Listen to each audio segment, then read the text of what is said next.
Welcome back to another web show with CJ Davidson. What's up? Goodbye, newspapers. Hello, ill-informed republic. Ever notice that there's hardly any newspapers left? Yeah, but there's none at the newsstand either. Even those that are here, you don't even get to see them at the newsstand. You do not have access to news, people. This is not an accident. As our mindless tabloid journalism society flourishes and printed facts are becoming more and more extinct as dinosaurs, America has become an intellectual void.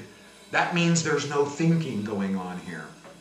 Dozens of countries around the world sit in disbelief how a few bankers and billionaires are not put into prison for their obvious and blatant corruption that have collapsed our American economic structure. Everybody's wondering, why don't you just put these guys in jail? No, you can't. They control our politicians and our politics. That's why you have the politics of fear. For the last 8 years, fear has played practically the only element in American political strategy. We must attack Iraq or we'll be nuked, which was a lie. They didn't even have an air force, for God's sakes. They buried it in the sand years ago so that they wouldn't have us bombing them again for 40 days and 40 nights. Oh, gaming tips. Kidnap the unholy priestess get the great, amazing Ginsu, and you saw off that head. Oh, wait a minute. Wrong game. Sorry about that. Sorry. All right. We must hand over $700 billion to the billionaire bankers and foreign investors, or we will suffer a worse depression than in 1929.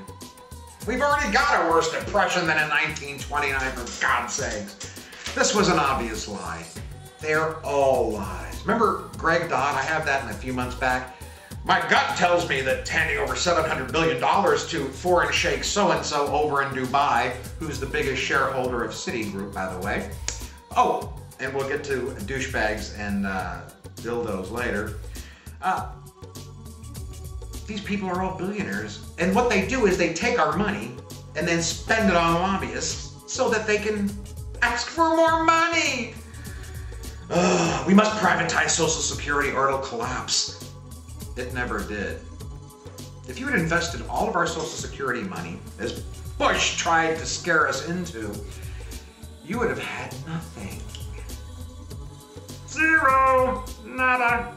All of your money, your Social Security would have been gone. Just like your 401k and your retirement funds. Good thing we didn't listen to that dumbass, huh? Your Social Security is now an entitlement. Your own money is now an entitlement to you. You're entitled to your own money. Isn't that sweet? Look at these terms they have now. Here's a good way to preserve Social Security. I have a solution to the Social Security meltdown, which there isn't. Basically, it goes into an account and it's there for you when you need it. But here's how you cure all of that scare. We, the people, when we pay into our Social Security, which belongs to us, we have to make the billionaires, the politicians, and everybody else stop borrowing out of it. Don't touch it. Leave it alone as though it's not yours, which it's not. There's the solution to Social Security. Leave it for us. It's ours. It's not an entitlement. It's our Social Security. It's our Medicaid. We pay into it. You don't. Sweet Jesus. After the fact politics. After 9/11, 2K1, the American people unwittingly handed their privacy rights and their personal freedoms to Bush-Cheney regime in exchange for national security. Boy, I always wondered why no one asked, if you're so good, how did they attack us in the first place? In Spain in 2004, after their terrorist attack, the ruling party, which was in power, was thrown out for incompetence. Not here. We rally against failure for some reason. I don't know why. I always wondered why he was sitting up there with a bullhorn. I let them in! Come rally around me! I'm the idiot who sat there in the kindergarten class with a stupid look on his face who didn't know what the fuck was going on. That was W. And we put him in charge of everything. What a wonderful thing. Okay, as the Patriot Act passed, wiretapping, suppression of free speech, and torture were slipped by Congress. Duh. With a pretty name, the Patriot Act. Did you know that the Soviet Union called World War II the Great Patriotic War, as they slipped millions to the Gulag and executed about 20 million people?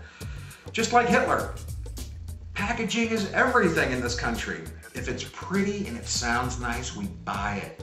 We like brand names and we're really shallow in this country. Have you noticed that? Weird. Brand names like Bush. It's gotta be good. I can't wait. I pray at nights for George's brother, Jeb Bush, and Sarah Palin. Please let those two idiots run. Please let Sarah Palin run in 2012.